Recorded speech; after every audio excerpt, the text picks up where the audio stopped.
নমস্কার, দেখছেন এনএন বার্তা।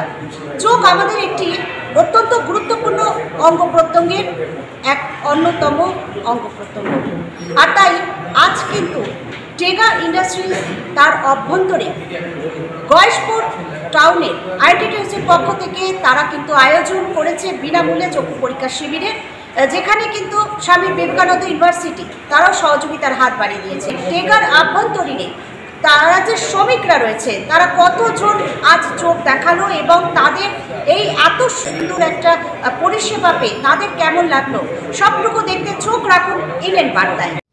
গয়েশপুর শ্রমিক সংগঠন প্রতিটি মুহূর্তে রয়েছে শ্রমিকদের পাশে। গত 5 ও 6 মার্চ টিডিকে থেকে যে বিনামূল্যে স্বাস্থ্য পরীক্ষার শিবির শুরু হয়, আজ তার দ্বিতীয় পর্ব অনুষ্ঠিত হলো। সেখানে অর্থাৎ টিডিকেতে দেখা গিয়েছিল 300 জন শ্রমিক এই বিনামূল্যে চক্ষু পরীক্ষা শিবিরে অংশগ্রহণ করেছে এবং আজও টেগা ইন্ডাস্ট্রিতে আয়োজিত বিনামূল্যে চক্ষু পরীক্ষা শিবিরে অনুষ্ঠান চলার মধ্যবর্তী পর্যায় পর্যন্ত প্রায় 90 জন শ্রমিক তাদের চোখের চিকিৎসা করান।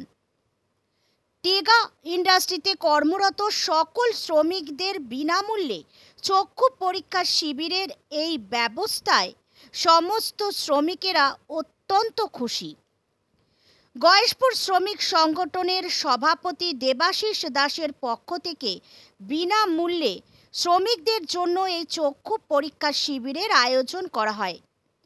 বিশেষ সহযোগিতার হাত বাড়িয়ে দিয়ে উপস্থিত হয়েছিল স্বামী বিবেকানন্দ ইউনিভার্সিটি। টেগা ইন্ডাস্ট্রিজের সকল শ্রমিকেরা এমন পরিষেবা পেয়ে অত্যন্ত আনন্দিত। চলুন শুনে নিই আজকের এই সমাজ সেবামূলক অনুষ্ঠানে এত সুন্দর পরিষেবা পেয়ে কি জানালেন শ্রমিকেরা। নমস্কার, এনএন বার্তায় আপনাকে অনেক স্বাগতম। আজকে এই যে একেবারে বিনামূল্যে চক্ষু পরীক্ষা করালেন, কেমন অনুভূতি? এটা একটা ভালো উদ্যোগ। আমাদের কোম্পানির যে আইটিটিউসি ইউনিয়ন এই দায়িত্বটা নিয়েছে এবং সমস্ত ওয়ার্কারকে এই যে পরিষেবাটা দিচ্ছে বিনামূল্যে, এর জন্য অসংখ্য ধন্যবাদ। আপনার নাম? আমার নাম নন্দন কুমার ঘোষ। আর এবার শুনুন গয়েশপুর শ্রমিক সংগঠনের সভাপতি দেবাশিস দাস কি বললেন এই বিষয়ে। নমস্কার, এনএন বার্তায় আপনাকে স্বাগতম। এই যে গয়েশপুর আইটিটিউসির পক্ষ থেকে আপনি সকল মজদুরের জন্য এই যে বিনামূল্যে চক্ষু পরীক্ষা শিবিরের ব্যবস্থা করেছেন, কি বলবেন এ বিষয়ে? দেখুন, আমরা গয়েশপুর আইটিটিউসির পক্ষ থেকে সারা গয়েশপুরব্যাপী শ্রমিক সংগঠনের পক্ষ থেকে বিভিন্ন কারখানায় আমাদের স্বাস্থ্য শিবির চলছে। 6 তারিখ টিডিকেতে শেষ হয়েছে, আজকে 7 তারিখ 7 ও 10 টেগাতে আইটিটিউসির পক্ষ থেকে এই স্বাস্থ্য শিবির চলবে এবং এর পরেও বিভিন্ন ইন্ডাস্ট্রিয়ালে আমরা স্বাস্থ্য শিবির সারা গয়েশপুর জুড়ে শেষ করব ইন্ডাস্ট্রিয়ালের জায়গায়। তারপরে সারা গয়েশপুর জুড়ে এই স্বাস্থ্য শিবির আইটিটিউসির পক্ষ থেকে চলবে। আচ্ছা, এই যে আপনার মস্তিষ্ক ফলপ্রসূত জনসেবামূলক কর্মসূচি হঠাৎ করে কিভাবে মাথায় এলো? দেখুন, এটা আমার মস্তিষ্ক না, আমরা মমতা বন্দ্যোপাধ্যায়, অভিষেক বন্দ্যোপাধ্যায়ের আদর্শকে সামনে রেখে চলি।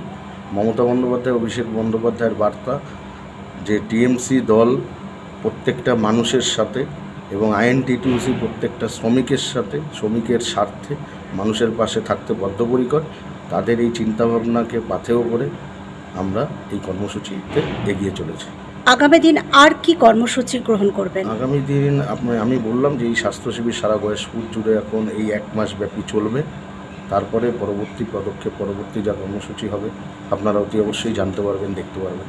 শেষ প্রশ্ন, এটা কি শুধু এই ইন্ডাস্ট্রিজ অন্তর্ভুক্ত নাকি বাইরের কেউ আসতে পারবে, এরকম কোনো ব্যবস্থা কি করবেন? না, এটা শুধু অনলি ফর ইন্ডাস্ট্রিয়াল, যেই কোম্পানিতে হচ্ছে শুধু সেই কোম্পানির স্টাফ যারা আছে তাদের জন্যই এটা করা। অনেক ধন্যবাদ। হ্যাঁ, শুনলেন তো কি বললেন গয়েশপুর শ্রমিক সংগঠনের সভাপতি দেবাশিস দাস। প্রতিটি মুহূর্তে কিন্তু মাননীয় মুখ্যমন্ত্রী মমতা বন্দ্যোপাধ্যায় এবং সাংসদ অভিষেক বন্দ্যোপাধ্যায়ের নির্দেশকে পাথেয় করে চলেছেন এই শ্রমিক নেতৃত্ব দেবাশিস দাস তার কর্মযোগের মাধ্যমে।